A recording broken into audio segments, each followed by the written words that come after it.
16ನೇ ಶತಮಾನದ East India company ಅಂತಕ್ಕಂಥ ಸ್ಥಾಪನೆ ಮಾಡಿ ಭಾರತ ಒಳಗಡೆ ಪ್ರವೇಶ ಮಾಡಿ ವ್ಯಾಪಾರ ಸಂಪರ್ಕದ ಮುಖಾಂತರ ನಮ್ಮ ದೇಶಕ್ಕೆ ಬರ್ತಾ ಇರ್ತಾರೆ. ವ್ಯಾಪಾರ ಸಂಪರ್ಕ ಮಾಡುವುದಷ್ಟೇ ಉದ್ದೇಶ ಅವ್ರದ್ದು ಆಗಿರಲಿಲ್ಲ. ಅದರ ಜೊತೆಗೆ ಭಾರತದಲ್ಲಿ ದೇಶದಲ್ಲಿ ಇರ್ತಕ್ಕಂಥ ನೈಸರ್ಗಿಕ ಸಂಪನ್ಮೂಲಗಳನ್ನು ಕೊಳ್ಳೆ ಹೊಡಿತಕ್ಕಂಥ ಉದ್ದೇಶ ಕೂಡ ಅವ್ರದ್ದಾಗಿತ್ತು. ಹಾಗಾಗಿ ಅವರು ಭಾರತಕ್ಕೆ ಬಂದ ತಕ್ಷಣ ನಮ್ಮ ದೇಶವನ್ನು ಆಕ್ಯುಪೈ ಮಾಡಿಕೊಳ್ಳಿಲ್ಲ. ಅವರು ಭಾರತ ದೇಶದ ಎಲ್ಲ ಮಜಲುಗಳನ್ನು ಧಾರ್ಮಿಕ, ರಾಜಕೀಯ, ಸಾಮಾಜಿಕ, ಶೈಕ್ಷಣಿಕ, ಜಾತೀಯತೆ ಇವೆಲ್ಲವುಗಳನ್ನ ಸಮಗ್ರವಾಗಿ ಅಧ್ಯಯನ ಮಾಡಿದ ಮೇಲೆ ಅವ್ರಿಗೆ ಗೊತ್ತಾಯಿತು ಭಾರತ ದೇಶದಲ್ಲಿ 565 ಸಂಸ್ಥಾನಗಳಿವೆ, 565 ಧ್ವಜಗಳನ್ನು ಈ ದೇಶದಲ್ಲಿ ಹಾರಾಡ್ತಲಿವೆ ಭಾರತ ದೇಶದಲ್ಲಿ. ಹಾಗಾಗಿ 565 ಸಂಸ್ಥಾನಗಳು, ಧ್ವಜಗಳು ಮತ್ತು 8 ಧರ್ಮಗಳು ಜೊತೆಗೆ ಇವೆಲ್ಲ ನೋಡಿದಾಗ ಅವರಿಗೆ ಒಂದು ಕನ್ಕ್ಲೂಷನ್ ಬರ್ತಾ ಇರ್ತಾರೆ, ಭಾರತ ದೇಶವನ್ನು ನಾವು ಸುಲಭವಾಗಿ ಆಳಬಹುದು. ಈ ಡಿವೈಡ್ ಅಂಡ್ ಪಾಲಿಸಿ ಮುಖಾಂತರ ನಮ್ಮ ದೇಶವನ್ನು ಸುಮಾರು 200 ವರ್ಷಗಳ ಮೇಲ್ಪಟ್ಟು ದೇಶವನ್ನು ಆಳ್ವಿಕೆ ಮಾಡ್ತಾ ಇರ್ತಾರೆ. ಆದರೆ ಉನ್ನತ ಹುದ್ದೆಗಳನ್ನು ಅವರು ಅಲಂಕಾರ ಮಾಡಿಕೊಂಡು ಕಡಿಮೆ ದರ್ಜೆ ಹುದ್ದೆಗಳನ್ನು ಭಾರತೀಯರು ಕೊಟ್ಟು ಆದ್ಮೇಲೆ ಎಕ್ಸ್ಪ್ಲಾಯ್ಟೇಷನ್ ಮಾಡ್ತಕ್ಕಂಥ ಕೆಲಸ ಕೂಡ ಬ್ರಿಟಿಷರು ಮಾಡ್ತಾ ಇದ್ರು. ಎಲ್ಲರ ಕಣ್ಣು ಬ್ರಿಟಿಷರು ಕಣ್ಣು, ಡಚ್ಚರು, ಫ್ರೆಂಚರು, ಇಂಗ್ಲಿಷರು ಎಲ್ಲರ ಕಣ್ಣು ಭಾರತೀಯರ ಮೇಲೆ, ಭಾರತ ದೇಶದ ಮೇಲೆ. ಯಾಕಂದ್ರೆ ಭಾರತ ನೈಸರ್ಗಿಕ ಸಂಪನ್ಮೂಲಗಳಿಂದ ತುಂಬಿ ತುಳುಕಾಡ್ತಕ್ಕಂಥ ಅಖಂಡ ದೇಶ ಆಗಿರುವುದರಿಂದ ಅವರು ಇಲ್ಲಿ ಬಂದು ನಮ್ಮ ದೇಶವನ್ನ ಕಬಳಿಸ್ತಾ ಇರ್ತಾರೆ. ಆದರೆ ಇಲ್ಲಿ ವಿಶೇಷ ಇಟ್ಕೊಂಡು ನಮ್ಮನ್ನು ಶೋಷಣೆ ಮಾಡ್ತಕ್ಕಂಥ ಸನ್ನಿವೇಶದಲ್ಲಿ ಬ್ರಿಟಿಷರನ್ನ ಹೇಗಾದ್ರೂ ಮಾಡಬೇಕಂತ ತಿಳ್ಕೊಂಡು, ಓಡಿಸ್ಬೇಕಂತ ತಿಳ್ಕೊಂಡು ಭಾರತೀಯ ಸೈನಿಕರಿಗೆ ಒಂದು ಜ್ವಲಂತವಾದ ಸಮಸ್ಯೆ ಅಂತಕ್ಕಂಥ ಕಾಡ್ತಾ ಇದೆ.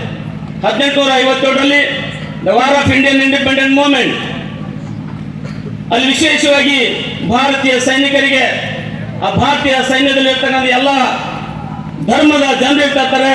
ಬ್ರಿಟಿಷರು ಹಂದಿಯ ಕೊಬ್ಬು ಮತ್ತು ಇನ್ನಿತರ ಪದಾರ್ಥಗಳನ್ನು ಸವರಿರ್ತಕ್ಕಂಥ ಸ್ವದಂತಿ ಅಂತಕ್ಕಂಥದ್ದನ್ನ ನಮ್ಮ ಸೈನಿಕರಾಗಿರ್ತಕ್ಕಂಥ ಮಂಗಲ್ ಪಾಂಡೆ ಅವರಿಗೆ ಸುದ್ದಿ ಹರಡುತ್ತಿದ್ದಂತೆ ಇಡೀ ಭಾರತ ಸೈನಿಕರಿಗೆ ಇದನ್ನ ಅತೀ ಚುರುಕಾಗಿ ಮುಟ್ಟಿಸಿದ ತಕ್ಷಣ 1857ರಲ್ಲಿ the war of Indian independent movement ಅಂತಕ್ಕಂಥದ್ದನ್ನ ಬ್ರಿಟಿಷರ ವಿರುದ್ಧ ಸ್ಟಾರ್ಟ್ ಆಗ್ತಾ ಇರ್ತದೆ.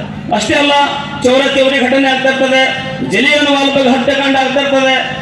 ಆಮೇಲೆ ಇವೆಲ್ಲ ನೋಡಿದ ಮೇಲೆ ಬ್ರಿಟಿಷರಿಗೆ ಗೊತ್ತಾಯಿತು ಭಾರತ ದೇಶದಲ್ಲಿ ಇನ್ನು ಮುಂದೆ ನಮ್ಮ ಆಟ ನಡೆಯೋದಿಲ್ಲ. ಇವರಿಗೆ ನಾವು we wants independence from British ಅಂತಕ್ಕಂಥ ಏನು ಘೋಷಣೆ ಕೂಗ್ತಾ ಇದ್ದಾರಲ್ಲ, ನಾವು ದೇಶಕ್ಕೆ ಸ್ವಾತಂತ್ರ್ಯ ಕೊಡೋಣ, ಅದ್ರಲ್ಲಿ ನಮ್ದೇನು ಅಭ್ಯಂತರ ಇಲ್ಲ ಅಂತಕ್ಕಂಥ ಮಾತನ್ನು ಕೂಡ ಅವರು ಒಂದು ನಿರ್ಧಾರಕ್ಕೆ ಬರ್ತಾ ಇರ್ತಾರೆ. ಬಂದಮೇಲೆ ಕೊನೆಗೆ ಮಹಾತ್ಮ ಗಾಂಧಿಯವರ ನೇತೃತ್ವದಲ್ಲಿ ಅಹಿಂಸಾತ್ಮಕ ಚಳವಳಿಯನ್ನು ಹಮ್ಮಿಕೊಂಡು ಲಾಲ್ ಬಹದ್ದೂರ್ ಶಾಸ್ತ್ರಿ, ಪಂಡಿತ್ ಜವಾಹರ್ಲಾಲ್ ನೆಹರು ಅವರು, ಭಗತ್ ಸಿಂಗ್ ಅವರು, ಲಾಲ್ ಲಜಪತ್ ರಾಯ್ ಅವರು, ಬಿಪಿನ್ ಚಂದ್ರಪಾಲ್ ಅವರು, ಬಾಲ ಗಂಗಾಧರ್ ತಿಲಕ್ ಅವರು, ಬಾಲಗಂಗಾಧರ್ ತಿಲಕ್ ಅವರು swarajya my birth emotion I shall got it ಅಂತ ಹೇಳ್ತಾ ಇದ್ರು. ಸ್ವರಾಜ್ಯ ನಮ್ಮ ಜನ್ಮಸಿದ್ಧ ಹಕ್ಕು, ಅದನ್ನ ಪಡಿತಿರ್ತೇವೆ, ನಮಗೆ ಕೊಡಬೇಕಂತಕ್ಕಂಥವ್ರು ಕೂಡ ಘೋಷಣೆ ಮಾಡ್ತಾ ಇದ್ರು. ಇಷ್ಟೆಲ್ಲದರ ಪರಿಣಾಮವಾಗಿ ಬ್ರಿಟಿಷರಿಗೆ ಭಾರತೀಯರು ಯಾವುದೇ ಕಾರಣಕ್ಕೂ ಕೂಡ ಸಹಕಾರ ಮಾಡಲಿಲ್ಲ.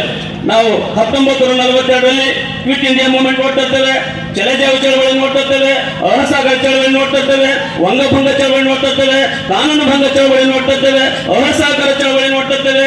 ಯಾವುದೇ ಕ್ಷೇತ್ರದಲ್ಲಿ ಅವ್ರಿಗೆ ನಾವು ಸಹಾಯ ಅಂತ ನೀಡಲಿಲ್ಲ.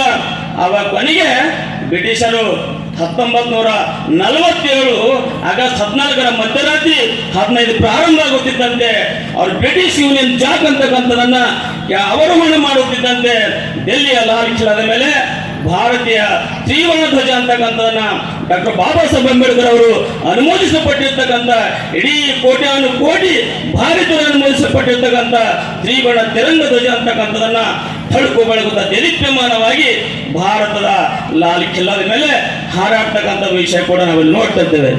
ದೇಶ ಸ್ವಾತಂತ್ರ್ಯ ಆಯಿತು, ಆದರೆ ಸಂಪೂರ್ಣವಾಗಿ ಸ್ವಾತಂತ್ರ್ಯ ನಾವು ಪಡ್ಕೊಂಡಿಲ್ಲ. ಇನ್ನು ಬ್ರಿಟಿಷರು ನಿಮ್ಮ ಸಂವಿಧಾನ ಎಲ್ಲಿವರೆಗೆ ನೀವು ರಚನೆ ಮಾಡಿಕೊಡುವುದಿಲ್ಲವೋ ಅಲ್ಲಿವರೆಗೆ ನಿಮಗೆ ಸಂಪೂರ್ಣ ಸ್ವಾತಂತ್ರ್ಯ ಕೊಡುವುದಿಲ್ಲ. ನೀವು ಸಂವಿಧಾನ ಅಂತಕ್ಕಂಥ ನಿರ್ಮಾಣ ಮಾಡಿಕೊಂಡ ನಂತರ ನಾವು ನಿಮಗೆ ಸ್ವಾತಂತ್ರ್ಯ ಕೊಡ್ತೇವೆ ಅಂತಕ್ಕಂಥ ಸಂದರ್ಭದಲ್ಲಿ ಅವಾಗ ಕಾನ್ಸ್ಟಿಟ್ಯೂಷನ್ ಡ್ರಾಫ್ಟಿಂಗ್ ಕಮಿಟಿಗೆ ಎಲೆಕ್ಷನ್ ಅಂತಕ್ಕಂಥ ಪ್ರಾರಂಭ ಆಗ್ತಾ ಇರ್ತದೆ.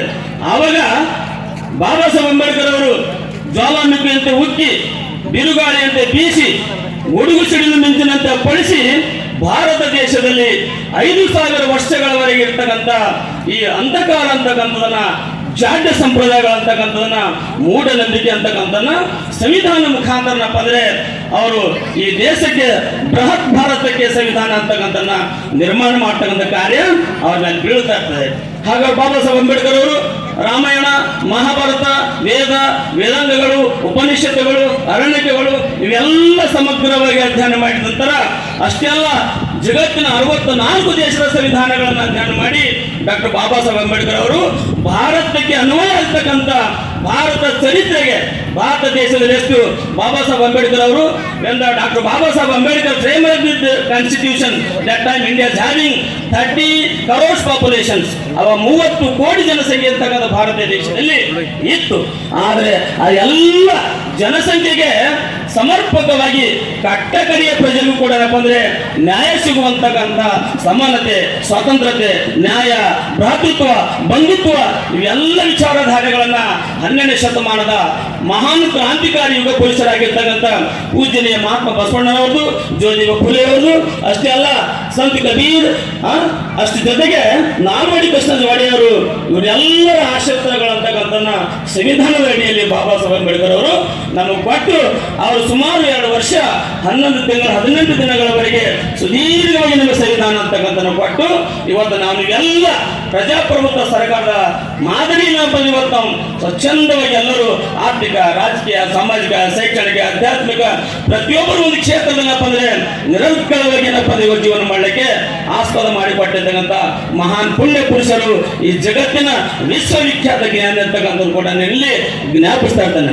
ಅಷ್ಟೇ ಅಲ್ಲ, ವಿದ್ಯಾರ್ಥಿಗಳೇ ಬಾಬಾ ಸಾಹೇಬ್ ಅಂಬೇಡ್ಕರ್ ಅವರು ಸಂವಿಧಾನ ನಿರ್ಮಾಣ ಮಾಡಿದ ಮೇಲೆ ಸಂವಿಧಾನದಲ್ಲಿ ಕೂಡ the article 32 of the Indian constitution it is the heart and soul of the constitution ಅಂತ ಹೇಳ್ತಾರೆ.